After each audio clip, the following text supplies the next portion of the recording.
Bonjour et bienvenue. Alors aujourd'hui c'est le tirage pour la pleine lune qui aura lieu le 8 novembre à midi heure française et c'est une pleine lune avec le soleil en scorpion et la lune en taureau. C'est une éclipse totale de lune aussi. Alors je ne sais pas si vraiment on le verra parce que ce sera en plein milieu de la journée. Pour un peu qu'il y ait des nuages, ce ne sera pas forcément flagrant je pense. Et je ne sais même pas si c'est visible en France. Je sais que ce sera visible en Asie, dans le nord-est de l'Europe, mais jusqu'à chez nous, enfin jusqu'à la France, pardon, je ne sais pas.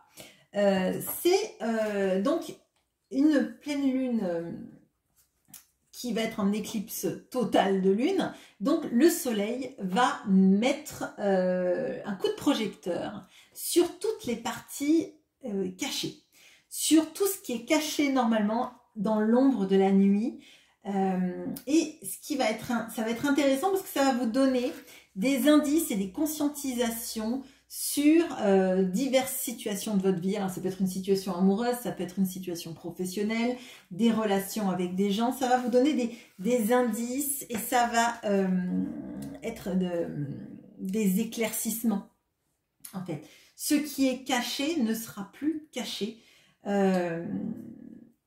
Et voilà, donc ça, je pense que ça risque d'être intéressant parce que ça va vous permettre d'arrêter d'être dans l'illusion ou dans quelque chose de très confus pour vous. Ça va vous amener des conscientisations et des réponses à des questions que peut-être vous vous posez depuis très longtemps.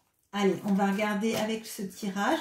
Je vais prendre une carte du Queen of the Moon pour avoir l'énergie qui vous accompagne durant cette pleine lune. Et après, je fais le tirage avec le tarot de la nuit de la pleine lune. C'est un tirage de développement personnel qui peut aussi vous parler de votre vie sentimentale, de votre vie professionnelle. Ça peut être plein de choses différentes. Ça peut être surtout une boussole pour voir là où vous en êtes avec ces influences lunaires. Allez, c'est parti.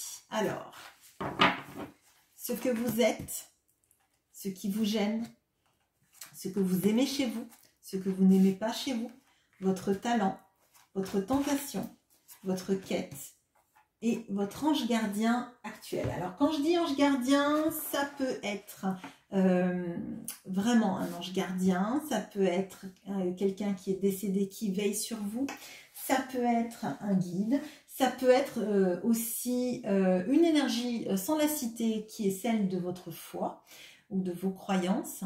Ça peut être tout simplement également l'énergie que vous mettez par la loi de l'attraction ou par tout simplement vos vibrations pour vous aider. C'est une aide tout le temps.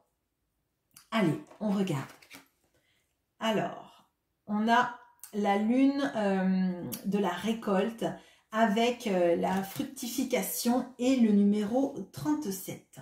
Bon, là, effectivement, vous allez pouvoir récolter beaucoup d'indices, beaucoup d'éléments qui vont éclairer votre situation. D'ailleurs, là, on a une pleine lune, donc vous allez récolter des indices et des conscientisations sur une situation et ça va vous permettre de vous nourrir, en tout cas.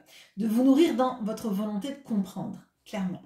Alors, ce que vous êtes, on a l'as d'épée.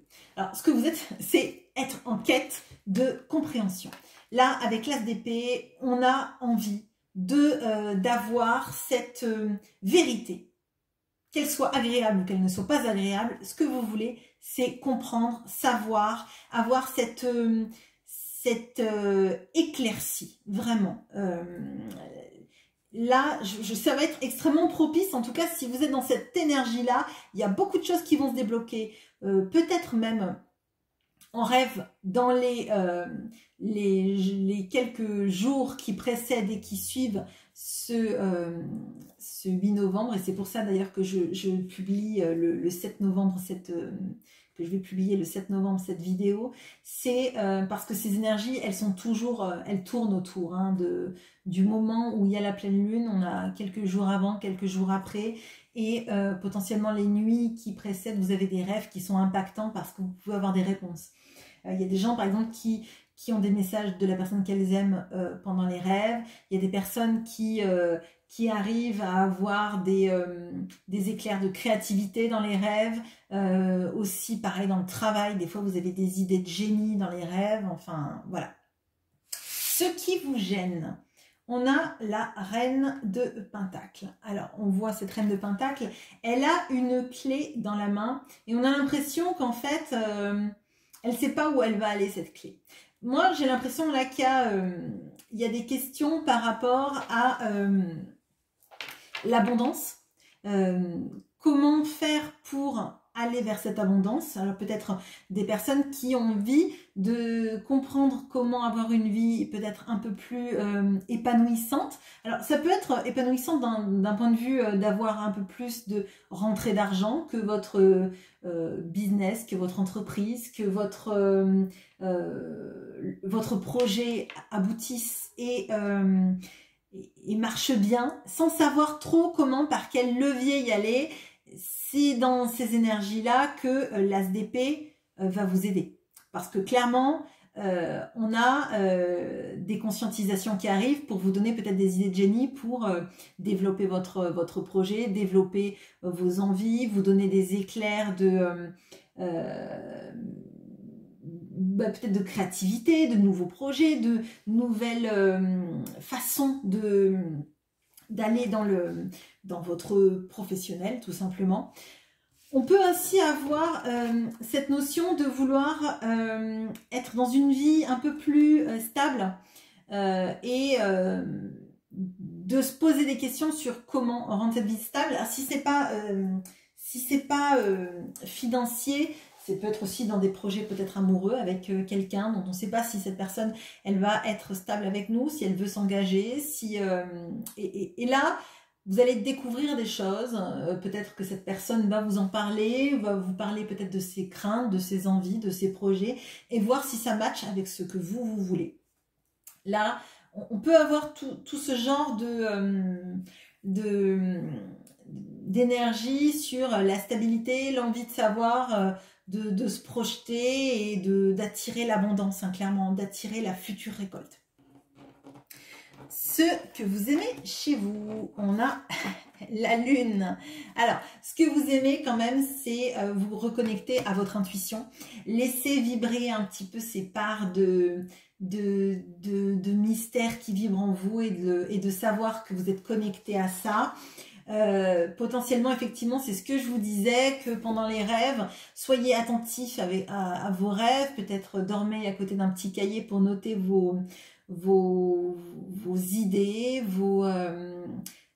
plein de choses qui vont vous venir pendant les rêves, votre reconnexion à votre intuition, comment ça vous baigne dans vos projets ou votre vie en général, peut-être aussi vis-à-vis de quelqu'un, de savoir comment ça vibre entre vous, d'avoir ces réponses-là qui vibrent à l'intérieur de vous, effectivement, comme je vous l'ai dit, dans vos rêves, et de vous laisser guider par votre intuition. On sent que il y a beaucoup de cette connexion-là que vous pouvez avoir, de pressentir un peu les choses avant qu'elles arrivent.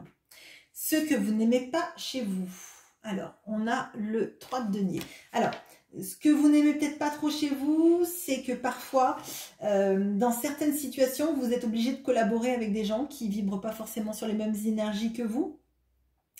Et que vous aimeriez peut-être aussi vous en sortir tout seul ou toute seule et pas devoir compter sur les autres.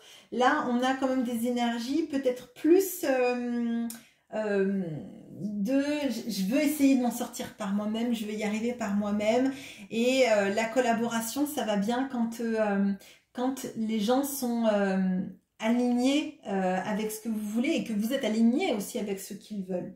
Là, il y a peut-être des petits points, ou peut-être juste en ce moment en tout cas, où vous avez l'impression que vous vibrez pas de la même façon que les autres et que du coup c'est peut-être un peu compliqué en fait.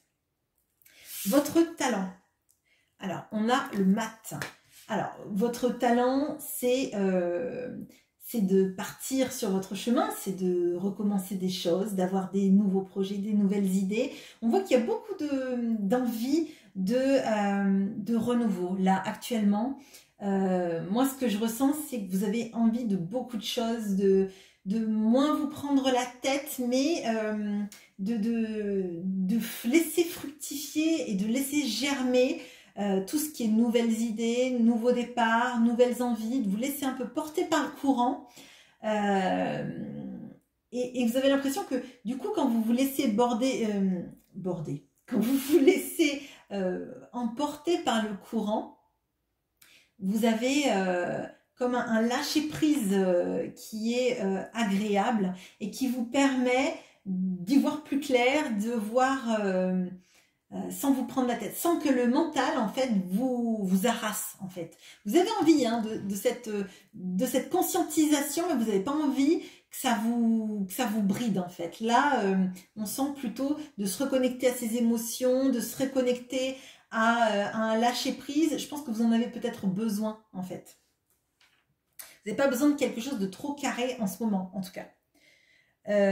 Votre tentation. On a la tour. Alors là, j'ai l'impression, moi je sais pas que c'est le Mordor, là, je sais pas pourquoi, mais j'ai cette notion un peu d'un anneau, d'un quelque chose un peu stérile. Alors, votre tentation, c'est d'être appelé par quelque chose qui vous correspondrait pas. Moi, j'ai l'impression que vous avez envie de dériver vers quelque chose d'agréable, de vous laisser un peu porter, de moins cadrer les choses peut-être, de moins vous laisser contenir par votre mental. Mais il y a cette peur quand même d'arriver dans un écueil, dans une terre un peu stérile, dans un endroit qui soit pas bon pour vous si vous vous laissez trop déborder. Donc, à mon sens, là, la tour, ce serait plutôt la tentation, c'est avoir peur qu'en partant trop dans le flot, vous alliez trop loin en fait. Donc, à mon sens, vous avez envie de vous débarrasser des schémas mentaux qui sont trop structurants mais trop enfermants. Vous avez envie de vous baser vraiment plus sur vos renouveaux, vos envies de renouveau, votre intuition, mais vous avez peur que ça vous mène dans un écueil en fait. Moi j'ai ça, donc il y a un peu une petite ambivalence et je pense que justement cette pleine lune, elle va faire du bien parce qu'elle va éclairer votre chemin et avant que la terre soit stérile, vous pourrez vous arrêter. Moi c'est comme ça que je le ressens. Votre quête. On a la mort, et alors à mon sens là, votre quête c'est vous transformer. On a encore cette notion des fleurs hein, qui fleurissent, qui sont un peu partout là d'ailleurs. On a avec justement les fleurs qui se transformeraient en fruits. Hein. Pour moi là, vous avez envie d'être une autre personne. Je crois que pendant longtemps, vous avez fonctionné avec le mental, comme un peu un garde-fou hein, de votre vie. Et là, vous vous dites, ben moi j'ai juste envie de vibrer, j'ai juste envie de me concentrer sur mon intuition, sur ce qui m'habite en fait, sur ce qui me permet d'avancer sans avoir peur. J'ai envie d'être une autre personne et d'être, en fait, je ne sais même pas si c'est vraiment une autre personne, mais montrer aux autres que vous pouvez être une autre personne en laissant s'exprimer cette part en vous qui est un peu plus, alors j'allais dire faux folle, mais c'est pas faux folle en fait le mot. C'est plus dégagé d'un ego enfermant. C'est plutôt ça, de ce mental qui oppresse. Vous avez envie de montrer que vous pouvez avoir confiance en ce que vous vibrez à l'intérieur pour montrer aux autres que vous êtes pleine d'idées, pleine d'envie, pleine de capacités et que c'est pas forcément tout rationalisable. Votre ange gardien, on a le valet d'épée. Alors votre ange gardien, il est plein de lumière. Il vous montre qu'en fait, c'est important d'avoir du mental s'il vous aide à la connaissance, à enrichir votre connaissance et à vous permettre que cette connaissance, elle soit câblée avec tout ce qui vibre en fait, tout ce qui est de vos intuitions. Par exemple, si vous rêvez à un projet que vous aimeriez mettre en place et que vous sentez que ce projet, quand vous le rêvez, c'est pas n'importe quel rêve, c'est pas quelque chose d'utopique, et ben cet ange gardien, il va vous dire, cherche des informations sur ce projet que tu veux mettre en place, à comment le développer, à comment toi renforcer tes connaissances sur le sujet et lance-toi. Et à ce moment-là, laisse parler ta créativité. Quand tu auras les bases solides pour lancer ceci, n'y va pas sans connaissance, mais laisse-toi porter une fois que tu as maîtrisé les cadres en fait, mais des cadres qui ne sont pas enfermants. C'est un mental qui va aller dans le sens de vos rêves et de vos envies. Et à mon sens, là, tout ça, ce tirage, il est sur éclairer des choses que vous ne connaissez pas, que vous ne voyez pas. Éclairer aussi le fait que votre intuition vous guide dans des bons chemins, pardon, à partir du moment où vous acceptez aussi que votre esprit peut vous servir. Il ne faut pas qu'il vous maintienne, il faut qu'il vous pose des cadres qui vous aident et des cadres que vous pourrez après dépasser. Mais voilà, à mon sens, c'est le sens de ce tirage. J'espère qu'il vous aura plu, qu'il vous aura parlé et je vous souhaite une bonne journée. À bientôt.